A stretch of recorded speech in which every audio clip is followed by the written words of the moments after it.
Welcome to podcast Retirement with Rick. I'm your host, Rick Rodriguez. This is the podcast where we explore meaningful ways to help retirees and senior homeowners live with more comfort, security, and independence.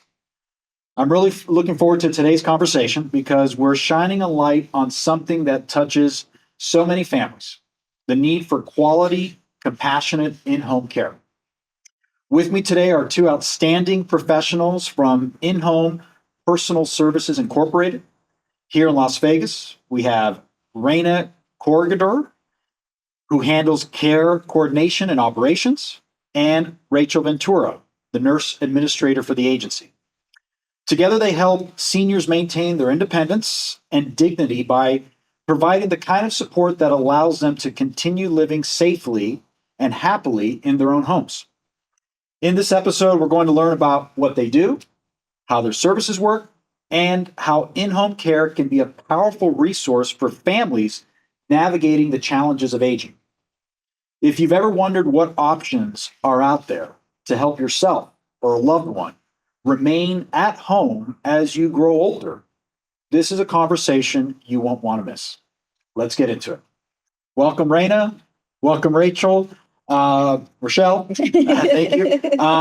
Thank you for being here. Thanks for having us. Yeah, really appreciate the two of you coming in and helping to shed some light, as I said, on a topic, an industry that is very, very important for a lot of people out there.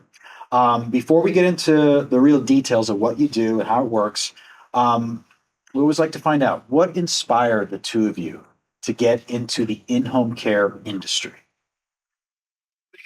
Okay, so I have been a caregiver for over a decade. Okay.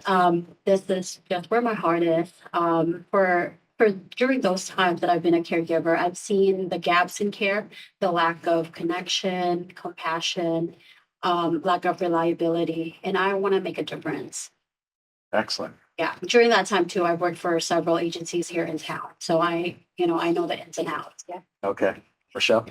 I've been a nurse for 13 years, bedside. So I've seen excellent care, I've seen good care, and then I've seen not so good care during those times. But the one thing that really sticks out to me in every single, it doesn't matter where you are, it could be the nicest place or senior community.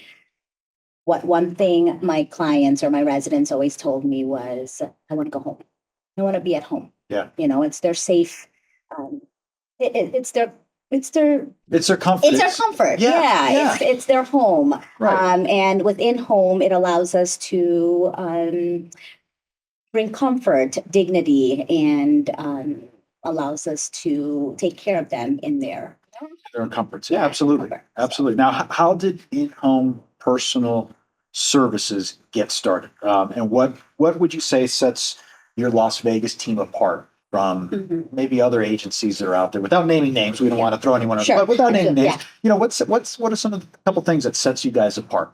So In-Home actually started in 2004. Okay. It was started by a family of healthcare workers. Okay.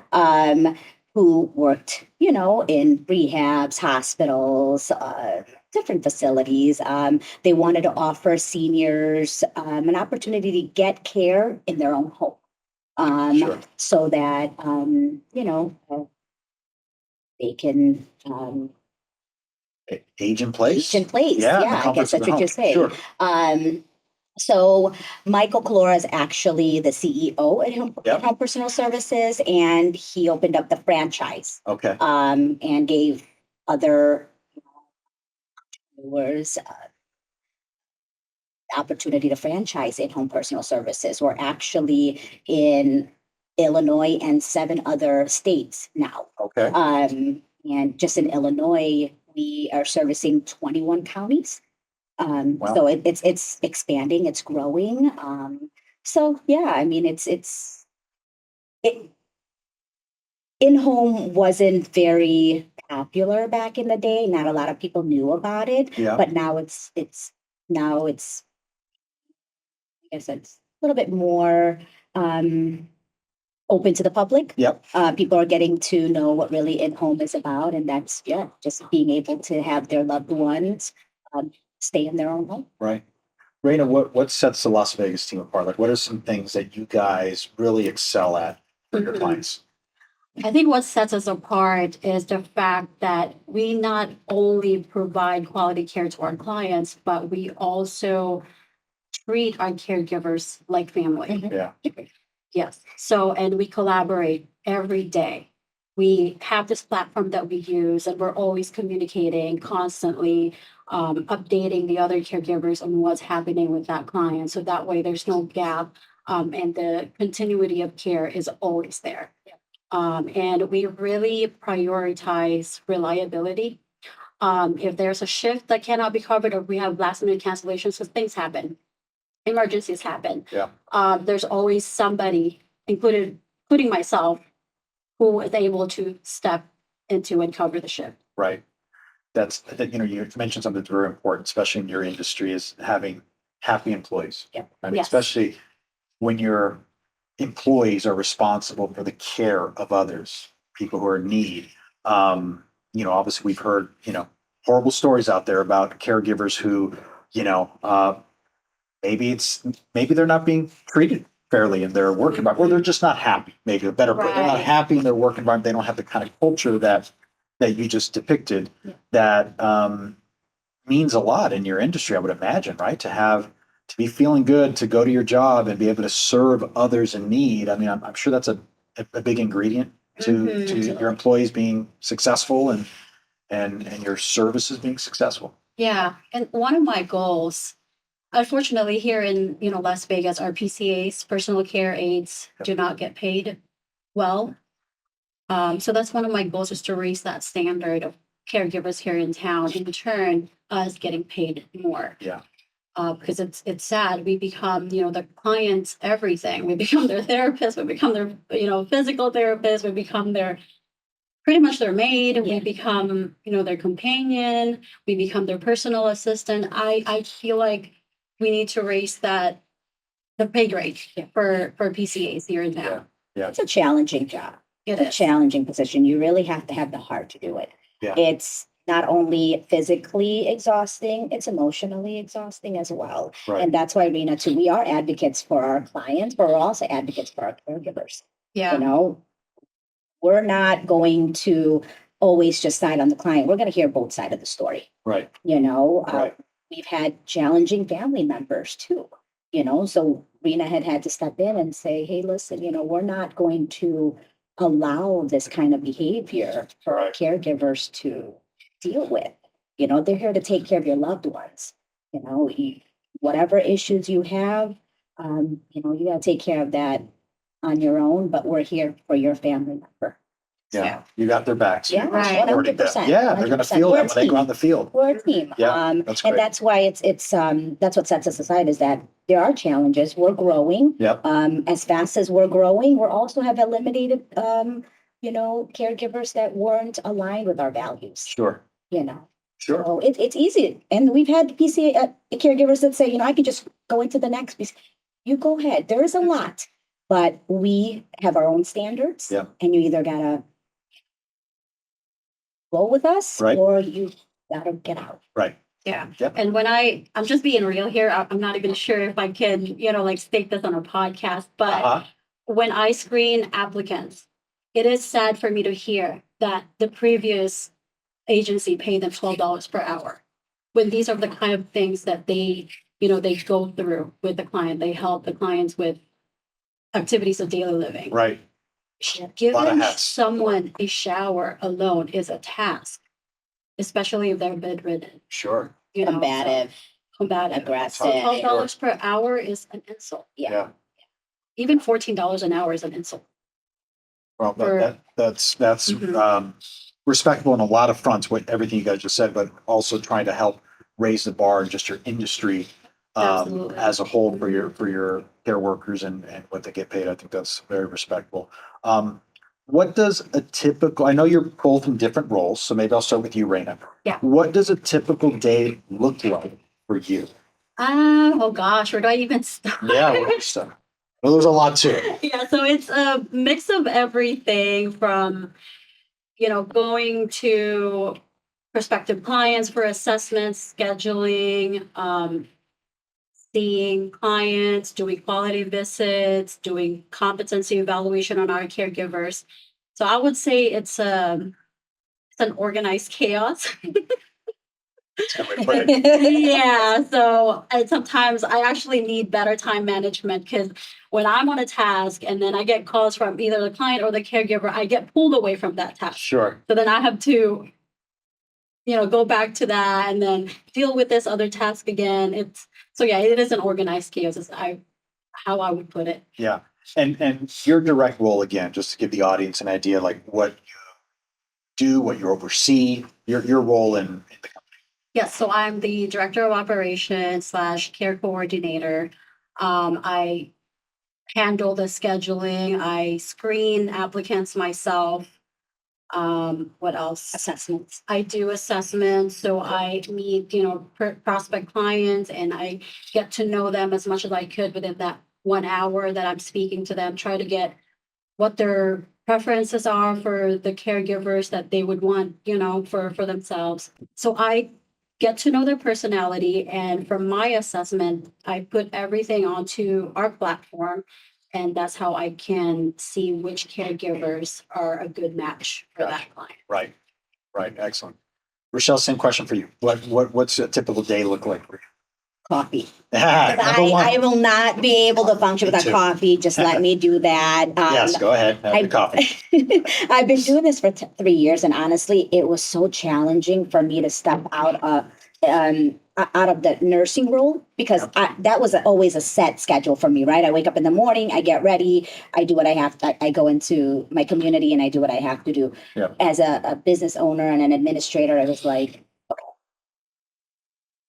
what do I have to tackle first?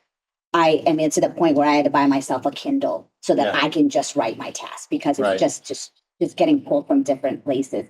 And I'm handling Illinois and I'm also in Vegas. I like to have my meetings with them where we kind of go over just what's going on for the week.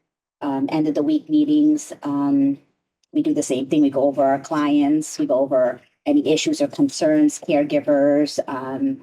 Networking, business development. But I mean, that's just typically same thing, chaos, but Yeah. more in the administration role. Right. You know. And specifically your title, your role, again, just for the audience. So they know I exactly. am the administrator. Okay. Yeah. I don't like to say the nurse administrator because Okay. we are non-medical. Yeah. Right. Okay. So I can't really, being a nurse, that's a medical thing. Yeah. Right. I can't say that I can give my nursing input, even though sometimes it's kind of hard to. Gotcha. But administrator. Yeah, because we're still operating Yeah. non-medical. Yes. Non-medical. And I feel like when families see nurse administrator, they start asking medical stuff. And it's like, Gotcha. I can't give you that Right. advice. Gotcha.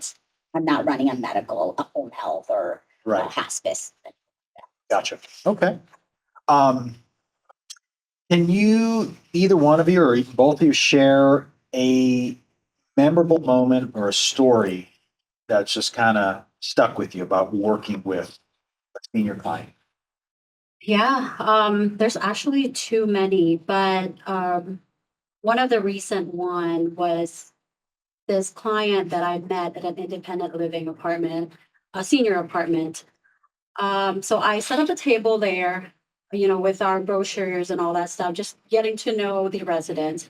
And this very lovely old lady walked up to me like hunchback on, her walker, just started talking to me like, "Hey, what do you do?" And I'm like, "Yeah, we help you with non-medical activities like your bathing, showering, eating." And she's like, "Oh, I actually get that already, but the caregivers have not been coming." So she's a veteran and she actually gets PCA services at no cost to her from her VA benefits. But the provider who was, contracted by the VA has either not been sending the caregivers or those caregivers have just not been having any luck with her. Yeah. Because when I went to visit her home, it was cluttered. You cannot even walk on the floor. Oh, wow. Like you have to, it's like, tiptoeing on robot. Wait, what is it called? Tiptoeing on, what are those like blocks? Legos. It's like, yeah, Legos. it's like tiptoeing Yes, on right. Legos. Not to break And the it's- Lego. yeah, And you're like, travel everywhere. So It's like, how could someone live in an environment like this? And this was someone who was supposed to be under the care Under the care of of, an agency, of a caregiver, if you will, right? yes. And actually, she told me that even the housekeepers at that apartments, they also have stopped coming, claiming that it's too hazardous for their housekeepers to go because of how bad her place was. So, anyways, I went there again, maybe like 2 weeks later. And since, she didn't have the means to pay, um, to pay out of her pocket Yeah. for PCA services, she couldn't, sign on with me. But I had offered that, okay, give me the phone number for that provider, and then I can, talk to them about your needs and how they, how they might do a better job, or how they could, because maybe the care coordinator does not know that this is going. Maybe their caregivers was not communicating how bad the situation that she was in. Right. But she wasn't able to give me that. I didn't hear back from her. And then I went there again a couple weeks later, and something told me to just go and check on her. So I knocked on the door, nobody was answering, it was locked. And finally, like after a couple of minutes, she yelled out, "Come on in, I'm here." I was like, "Oh, okay, but I can't open the door. Can you come to the door and open it?" And she was like, "I'm in bed." So I had to go to the lobby and ask them for a wellness check so they could open the door for me. So we walked in on her mattress. This makes me cry every time I remember it, but she was drenched in her own pee, like her hair. She had beautiful long hair. It was drenched in her own, urine, and her whole mattress too was just wet. So I asked her if there was a next of kin or a family member that I could contact, because this is no way. I would not even want to wish that to my, worst enemy. Yeah. It was just bad. So she was able to give me, her daughter's phone number. So I started communicating with the daughter, and then her daughter was just shocked that she was in that state. I sent her pictures just so, it would motivate her to get some things done, Yeah. for her mom. Yeah. Because I guess, her mom wasn't advocating for herself. Every time she called, her mom would just say everything's okay. And I guess this is really typical. Yeah. Parents, they don't want their kids to worry. Yeah. They don't So, want to- yeah. So if you call your parents and you're out of state, and you ask them how they're doing, and they just say they're okay, most likely that's not accurate. Yeah. So I would have a trusted person to go check on them personally. But anyways, where was I? Yeah. That was one of those memorable stories. Yeah, That- it's Yeah. gonna stick with you for a So we while. just Yeah. turned her life around. Before I placed a caregiver there, I cleaned the place myself. I threw away her mattress. I put another bed in there. And this is not, the services that we usually provide. I just did this because she really needed it. Yeah. Wow. And I cleaned the place, I swept, I mopped until I could, place a caregiver there. And finally, we started servicing her. Unfortunately, she could only afford few hours, 3 times a week. So that's when, we started, that's when we started seeing her. And then just after like 2 weeks of her having us, you could, you could notice that she finally started seeing joy in life again. She started living again. She started going down there for dinner again to their dining room. Wow. And the housekeeper started coming again, because I called up the lobby. I was like, "Hey, there's no more hazard for you. Please have your housekeeper start coming again." Yes. So Wow. yeah, but there's, I'm sure that's one of many. It's one of many. One of many. I'm Trust sure. me. And it's not just her too. A lot of our caregivers have like yes, Similar stopped and stories. just the things Yeah, that we definitely. see, the things that we see at with these seniors and the way that they live, it's very, very sad. Yeah. Leading into my next question, I think I know the answer, but what is it about what you do that you enjoy the most? I mean, what is it about this job Oh. that allows you guys to wake up every day and put on your shoes and go to work and do what you do? What is it that motivates you? It's very rewarding. Yeah. Yeah. Making an Honestly, impact. if I didn't need the money, I would just be doing this just because I love doing it. Knowing that we could make a real good, positive impact, a difference in someone's life, especially, vulnerable seniors' lives, it's all you could ask for. Yeah, yeah. And we've had family members tell us, thank you, you brought an angel into our home. I mean, that is such Yeah. a rewarding feeling, because some family members are not around. They're out of state, they're working full time, they have their own family. So just letting them, getting that feedback from them, it's a good feeling. Yeah, I bet. I bet. Now, shifting into types of services that you guys provide. Obviously, you just gave a story about something where you went above and beyond your typical services. But to give our audience an idea, what are some of the typical services that you guys provide, whether nationally or specifically here in the Las Vegas community for senior homeowners? Yes, so we assist with activities of daily living, such as bathing, showering, meal preparation, medication reminder, even taking them to the grocery stores, taking them to their doctor's appointment and accompanying them throughout the appointment. We advocate for them. Most of our clients already have either home health or primary care physician, or even hospice, who come visit them. So we also, report any change in condition. We report our observations. So yeah, that goes with, being an advocate for them. As long as it's non-medical, Yeah. anything that it needs medical attention, that's just something that we won't be able to touch. But again, like she said, we observe and we report. We work together with these other providers. Okay. And then we also inform the family members. Okay. What is your process when you go to personalize a care plan for each of your clients? What does that process look like to put something in place? Yeah, I assume there's like a maybe like a initial assessment. Maybe that's the what we're talking about here is the initial assessment to gather some data on your client to then personalize that plan. But can you give us an idea of what that looks like, that process?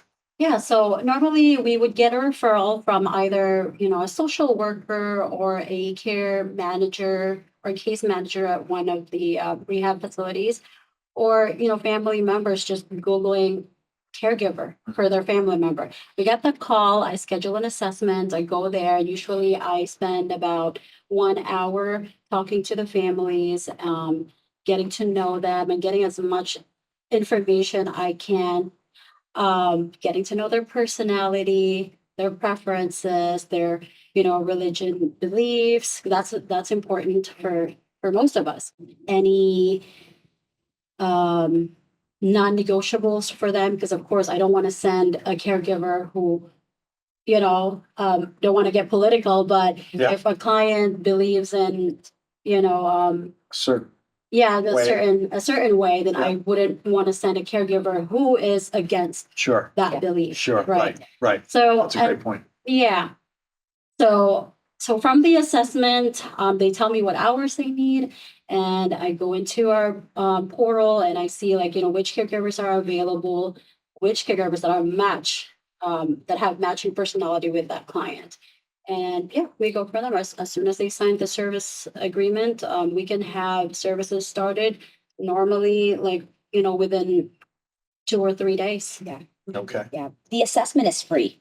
Okay. What a lot of questions we get asked is what's your turnaround? Honestly, as soon as she leaves from that assessment, she's already in her car texting caregivers. And I just Okay. like to talk. Yeah, yeah. I mean, yeah. I have no social life outside of it. So literally going to people's houses and talking to, clients, it's my social life. Yeah. Yeah, and that's good though, because in this industry, it's not what you know, it's who you know. Yeah. Right. So, and we're getting a lot of word by mouth. We're getting a lot of referrals from family members who referred us. So, but yeah, the assessment is free.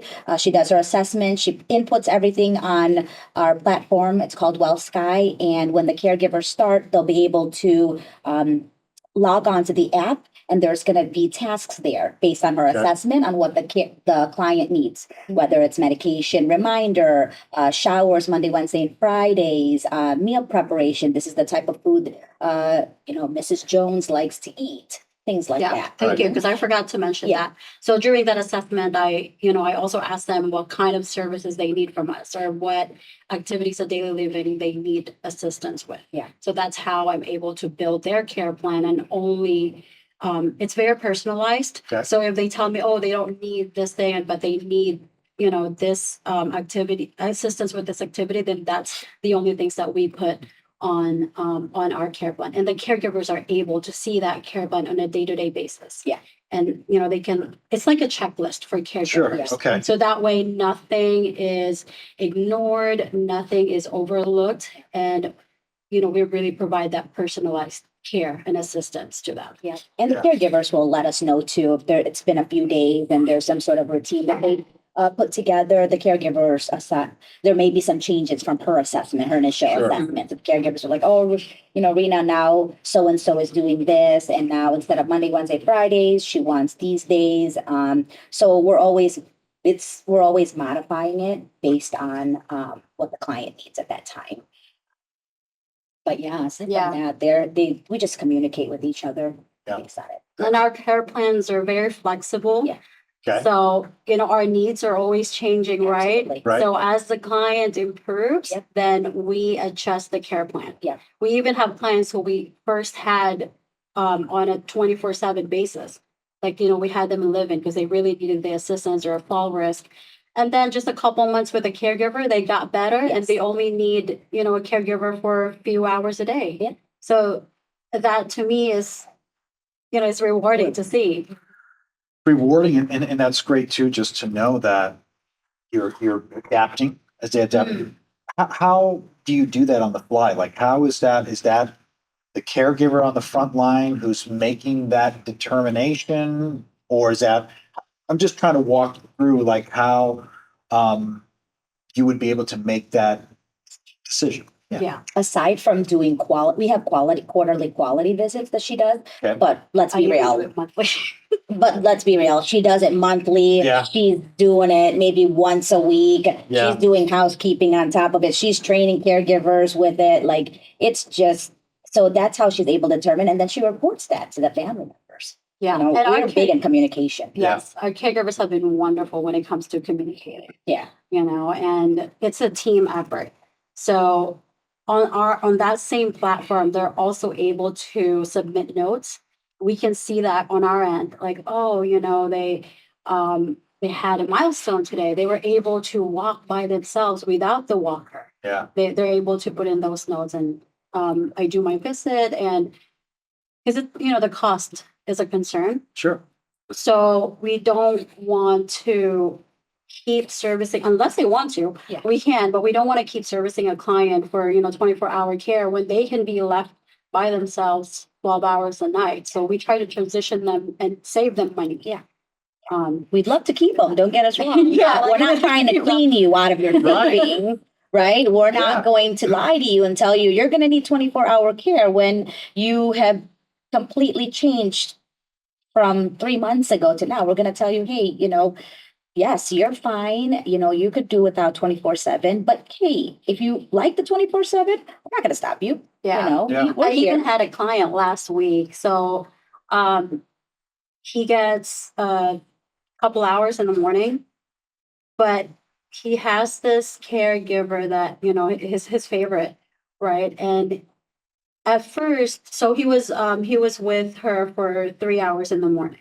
So from my assessment, I said, and from the caregiver's assessment too, the 3 hours is long, and we don't want to charge him an hour extra if he doesn't need it, or if there's nothing else for the caregiver to do, right? So I had talked to him. I said, okay, well, I'm going to reduce it to just a couple hours a day.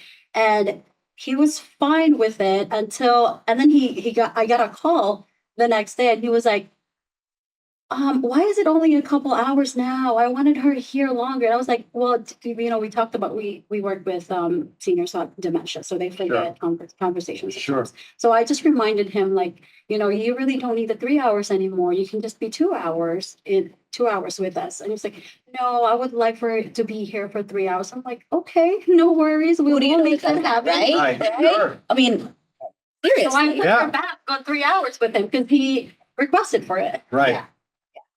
I think that resonates a lot with the audience of people is knowing that, you're looking out, number one, for the best interest of the client in more ways than one. Now we're talking about financially speaking, their bill, their monthly bill or quarterly bill, however it is, and making adjustments, as necessary, instead of what we see with so many things. Like, you think about subscription services to anything, Mhm. and who's there to like monitor if that subscription is even necessary anymore, and how many, dollars are spent by so many Americans on things that are not of need or they're not even aware of. So Right. in this area, which is such a sensitive area when you're talking about the well-being of people and taking care of people, especially older in life, seniors, and not only that, but looking out for their bottom line, I think that that's very respectful. Gosh, Yeah. I could only, having a caregiver is not cheap. Yeah. So I'm Right. just trying to put myself in their shoes. If that was me, like, shoot, Yeah. Right. 100%. Right. Yeah. They're not just a number to us. So What you spoke about training for your caregivers, but if you can kind of give us an idea specifically, what kind of training do your caregivers go through, and then how do you guys ensure the quality of care and the consistency of care throughout? So I think we tapped into that earlier a little bit. But here in Nevada, PCAs are required to attend an 8 hours worth of training class. Yeah. So 8 hours of training before we match them with a client. That's annually too, that they need to renew. Okay. And then here at In-Home Personal Services, we also do quarterly trainings, which we will have our next one we will have tomorrow. And I do competency evaluation. That's also annually, but more often, if I see that this caregiver, I need a little bit of assistance or training, and I'm always in communication with them. I always ask, like, hey, we have trainings available. If you guys are having issue or trouble, or you find a task challenging, like transferring a client from the bed to the wheelchair, let me know, and we can offer that training for you. So it's, we have that schedule, the training schedule, and also as needed.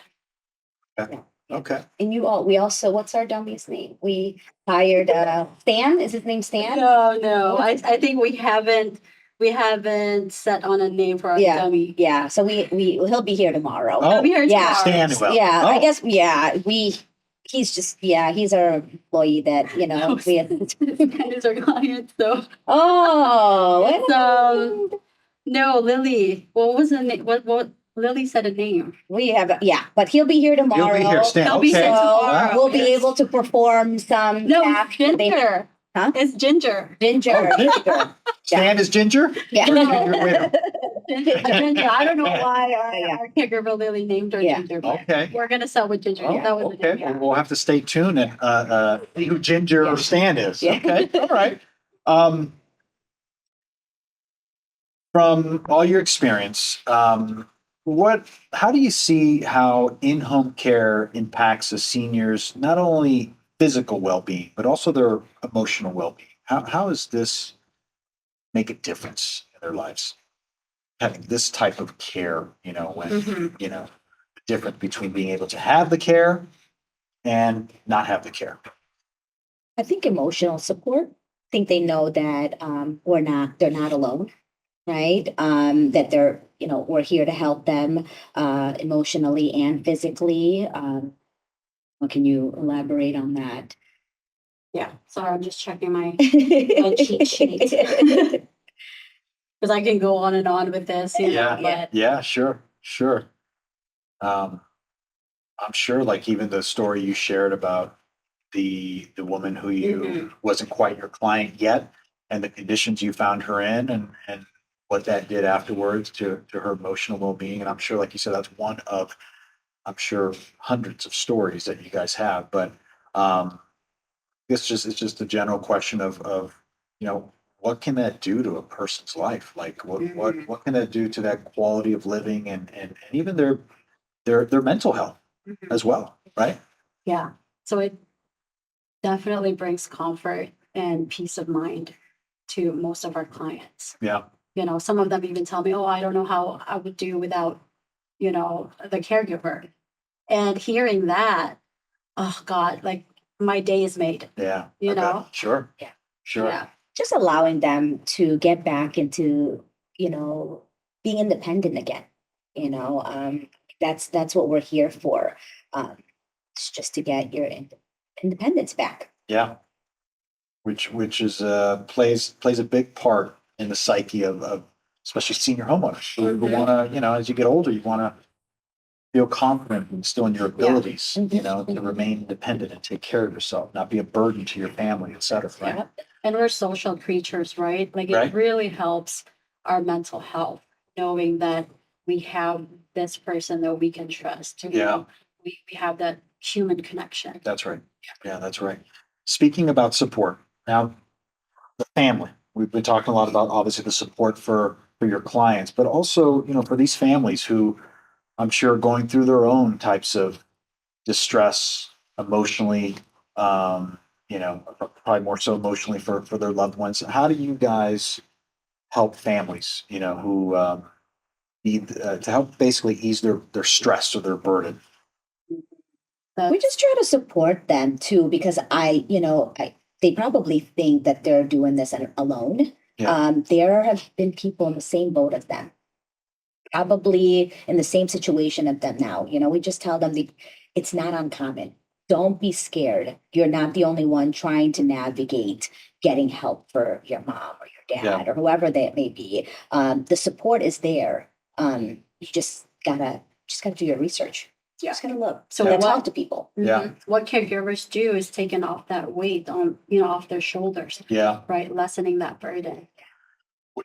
Speaking of that, you tell me how many situations or is it common to before you guys actually come in to a situation where you're seeing that the family members are taking care of their loved ones and what kind of, you know, strain is that putting on the family, you know, Mhm. who's taking care of that loved one and how that gets alleviated, whether it's emotional, whether it's physical strain, whether it's financial support that they might be providing their loved one. I mean, um, I imagine, right? Is that Yeah, something you see a lot? we see a lot of caregiver burnout from family members. Yeah. And that's why we try to tell people don't wait because it's hard to care for, an aging parent.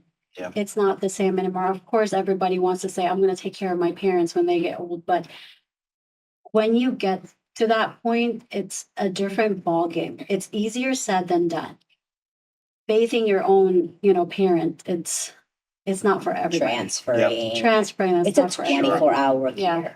care. The emotional stress, not only for, the family member, but also on the client or on, their parent. Right. I've had both 50-50. I've had family members, spouses that tell me I can't do it. I don't know how, number one. Yep. Number two, I'm not young myself. Sure. I have back pains. I have this pain. It would be much better for me to get the help than both of us needing help, Yeah. Right. right? Sure. And totally understandable. But then you also get that whole, I feel guilty leaving somebody with my mom. I need to do it. But then they'll come back to us and say, I'm exhausted. Yeah. I Right. can't do it. I feel, mom or dad are different with me. So I can't take care of them. It's exhausting mentally, physically, and emotionally. Yeah. Which, yeah. Yeah. Understood. Understood. What are some of the biggest challenges that families face when it comes to setting up in-home care that you guys have come across? Yep, it's arranging care for their parents. the financial burden, because this is an unexpected cost, right? Right. Most people are not prepared to retire, and most of us don't even set up a retirement plan for ourselves. Right. So, and yeah, the emotional stress that this stage of your life I get- brings. Yeah. The lack of resource too. Yeah, I'm the sure lack there, of I mean, resource. not a lot of people know how to get the resource that they need Yeah. financially. Guilt, guilt plays a lot with that too. So a Yeah. little bit of everything. You never really are prepared for this. Sure. You think you are, but then you get asked all these questions. You're like, okay, Yeah. I wasn't prepared. Yeah. You're totally right. Guilt Right? is a very big one. Guilt. Yeah. I mean, we have family members that say, I wasn't sure, I should have done that, but I just did it. And you just do. I mean, nothing's perfect. There's going to be some challenges along the way, but it's going to happen. It has to happen. You're faced with it. You Yeah. have to deal with it. Right. You have to figure it out. So Right. With some of those financial challenges, how have you seen some families kind of navigate those challenges? What kind of resources have they been able to get, or how they've maybe been creative, or is there any situations where you can recall, what families might do to make it more affordable? they try to kind of pass the responsibilities to different family members, Okay. right? Aside from themselves. Yeah. But that's hard to do. Then Yeah. you start having family conflicts, Right. right? Right. You're going to ask me, I have my own family too. I have a full-time job. And, it's hard to do that. Number one, long-term care insurance, not a lot of people know about it, but now long-term care insurance have become very strict about what they approve, right? You have to meet, at least 2 or 3 activities of daily livings that you are not able to do on your own before they even approve it, even though they've been paying decades Hmm. on this long-term care. Right. So it's very strict. It's hard to get it, even though it's available for them. It's just they're strict now too as well. Mhm. So during my initial phone call with them or during my assessment, Yeah. we're not not medical, we're not financial experts, Sure. but these are the things that I mentioned in the beginning, the options that they have to get care that they need. So the long-term care insurance, which you've already mentioned, not a lot of people have this available to them, but this is usually something that one get through their, previous employers' benefits. Okay. And we recently just became a Medicaid provider. So now those on low income Yeah. can get caregiver services if they need it. Okay. They just have to talk to a social worker or, their primary care physician and ask for an assessment if they can get that through Medicaid.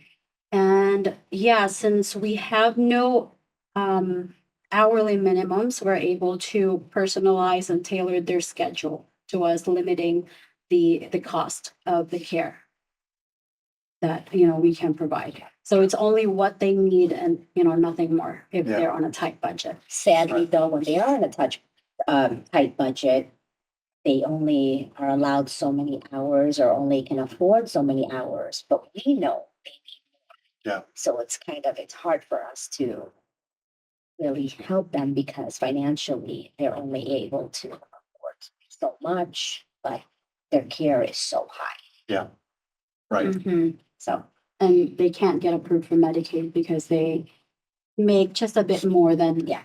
that too, that's threshold. another problem too. It's like your income or you own, something and it's like, oh, no, you don't get approved for this. So then where else can you get the money? Right. Right. One option that sometimes seems to be overlooked is for senior homeowners, and most of the clients that you guys work with live in their home, own their own home, right? Seems to be the housing wealth that they've accumulated, and being able to use that housing wealth for, in this case, your types of services. Using a tool, for example, like a reverse mortgage, to potentially liquidate a portion of that housing wealth and use it for anything at all. But in this case, in-home care services. I don't know if you guys have had much experience, but wanted to get your thoughts on this approach for some families and senior homeowners who do have housing wealth that might just be, sitting there, not being utilized. What is your opinion on potentially families utilizing housing wealth to fund some of their in-home care services? I think that's great. I do. I didn't know about it till you and I spoke last month. Um, I think it's a great resource, and I don't think a lot of people know about it, that Right. they can use that, for not, excuse me, not just for care, but any unexpected expenses that may come. Yeah, we Yeah. actually do have a client who has reverse mortgage, and Yeah. that's how he pays for our services. Oh, okay. Yeah. Um, so that's the only time that I've ever heard of it, Yeah. before you Yeah. and him. And for that particular client who's using it, is the reverse mortgage the reason why he's able to afford your services? Yes. Or at least afford more services? Mhm. Yeah. Yep, So in other words, he might have not been able to get the level of care you guys are providing. exactly. Yeah. Yeah. Yeah, that's one of the things that I'm passionate about is really trying to raise that awareness because I've seen it in my in my career that there is a lot of people who and this isn't one size fits all. Obviously, it depends on various factors whether you use housing wealth to fund in-home care and specifically using reverse mortgage. It may not be for every situation, but there's a lot of situations out there that I feel that could be improved, and people could get the types of care that they deserve or desire or need by having that understanding of how they can use that well. Like you said, and we know too. There's unfortunately a lot of our retirees don't have a big 401k. Yeah. They don't have investments. They don't have retirement savings, and even those who do, many of them might just be drawing from those investment accounts and end up running out of money at some point. And if they had another piece to the puzzle, like this piece of housing wealth that potentially can help them last, have their savings last longer and have their level of care last longer as well, right? Yeah, I think a lot of people need to know about this because Yeah. I didn't know. I And didn't now know I'm like, either. okay, Yeah. how do I? Yeah, I didn't know about that either. And a lot of people don't have that knowledge about it either, that are just suffering at home by themselves, not realizing that they have this funds that's Yeah. just sitting there. Right. That they Mhm. can use, they deserve it. Right. Yeah, and they go against their desire and end up Yeah. being at a, assisted facility or a nursing home because they didn't know Because that they didn't know. Yeah. Mhm. Which that's a question. Have you seen many situations where people ended up in assisted living facilities, and if maybe they had spoken to you sooner, or maybe if they had some other piece of information, another type of resource, whether it's a reverse mortgage or something else, that maybe they would not have ended up in assisted living? Actually, me working assisted living for 13 years, I've seen my residents run out of money and then have to go to a nursing home. Assisted living is nice. You have all three meals, you have activities, you have It's not for everyone. But yeah, I mean, I've had to talk to my directors and be like, oh, what's going on? Why are they being discharged? Oh, Money. so it's like, okay. Yeah. They're still fairly young. It's like, Rachelle, I don't want to leave. They've been in this assisted living for how many years and now Yeah. it's like the funds have run out. They've run out. Yeah. For families who are just starting out this process, whether it's for themselves or for a loved one, what advice would you give to anyone who's starting the process of looking into in-home care services? Do your research. Ask Yeah. around. Yeah. Right? Go to these groups on social medias. They can offer resources for you. But do your research. Yeah, don't wait until it's Yeah. too late. Exactly. Get Exactly. second, third opinions, because you yourself or your loved one can't stay at home. You don't have to give up that independence. You just need to find ways to support, that independence. Yeah. If you want to stay home, there's resources again, like reverse mortgage or, Medicaid, if you're approved for it, or maybe you have long-term care insurance. Yeah. Right. Don't do it by yourself because it's hard, to do it all by yourself, especially if you don't have support from other family members. If you're an only child or, if you don't have any other family members that can help you, just know that there's help out there. You're not the only one who's been, who's gone through this. Yeah. Yeah. Good point. We talked about a lot so far, but is there anything that we haven't talked about yet that we need to talk about? Anything on mind that you'd like to get out there, about just the industry, your company, services, that people need to know about? Mm-hmm. I would like to get together with other home care agencies and maybe we can write up something and, or just collaborate on how we can, make a positive difference to the senior care industry. Because these seniors, they deserve to retain their dignity, right? They were just like us at one point, and we Yeah. will get there. That's right. 100%. Yep. So I just from a decade of my experience, I've seen the worst and also the best in senior care, and I hope that we can make the good care consistent. Yeah. I feel bad for the seniors here in town, especially from what I've seen at the senior apartments. They need the help. Yeah. Yeah. So there's a disconnect you feel in your industry between other service providers. There's not enough collaboration as a whole for the betterment of the community. Training. Training. Training. I think it's just a bit that we can close the deal. It's like, the lack of training out there. Compensating the caregivers more. Heard that. Yes, you heard it here. Yeah. Because the caregivers, they deserve it. It's hard work. Yeah. Hard work. A lot of work. Any final words of encouragement to families? And one of the things that was going through my mind as we were talking about the finances too is that, and I've seen it myself, you've probably seen it more than I have, is families who are actually paying for their loved ones. I'm talking about families who might be in their 30s or 40s who are raising their own family and they're financially, helping their mother, their father, their loved one, whoever it might be, and the strain that it's putting on themselves and their own family while they're still potentially raising a family. Any words of encouragement or last type of advice for either the client directly or for the indirect client, the families who are trying to find the right level of care for their loved ones? Yeah, I think for family members, it would be like you already covered, start talking to people, start collecting resources or information. Yeah.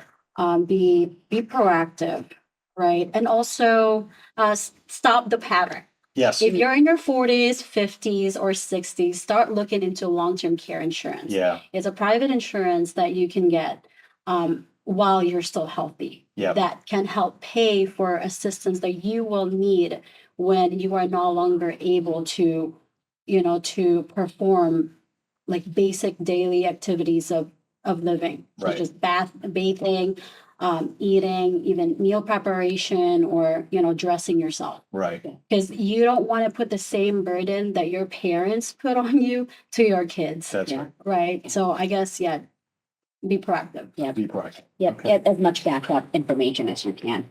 Yeah. Money runs out and, it's now what do you do? Yeah. Right. Just get all the information you can, talk to people. Yep. At the end of the day, the most important thing we have is our health. Mm-hmm. Exactly. Taking care of our health, right? Mhm. And finding ways to extend our lives healthy, Yes. right? Because you don't know what tomorrow's going to bring. Sure. You could be really healthy today and tomorrow something else happens Right. and then what? Yeah. Right. And you don't you also don't want to lose that image you had or you have of your parents, Yeah. of them being your hero. Right. And then now all of a sudden you're caring for them as if they're the child. Yeah. Right. And, it's a sad thing. Yeah. It can be tough for a Yeah. lot of people to deal with. Sure. You want to retain that memory of your parent being, there for you, being that strong figure for you, Yeah. and a source of support. You don't get some help. Yeah. Yep. Get some help. Yep. Well said. So if someone wanted to get in touch with you guys or learn more about in-home personal services, can we tell our audience how to get in touch with you, where they can get more information, where they could start? Yeah. So you can go to our website, www.ihps.com. So that's has like an overall just website of in-home personal services. On the top, there's a drop down where it says location. So it'll show all of the states that that we're currently providing, and then all the counties as well. Then we have a Facebook page as well. Our office. Or the easiest way is to give us a call, 725-220-0328. Excellent. Excellent. Thank you, Thank you. Reina, Rachelle, Thank for you. joining me today. This was really great, a very important topic, a very emotional topic, one that I think hits the heart for everybody when we're talking about caring for our loved ones. So thank you so much for sharing your knowledge and your information and your advice with us today. If you would like any more information on in-home care services, of course, reach out to our guests today. You can always send me a note as well, and I'll be happy to relay it. And as always, if any of you have questions on how housing wealth can be incorporated into your retirement plan to be used for different services, such as even in-home care, reach out to me anytime. Thanks so much for watching, and we'll see you soon.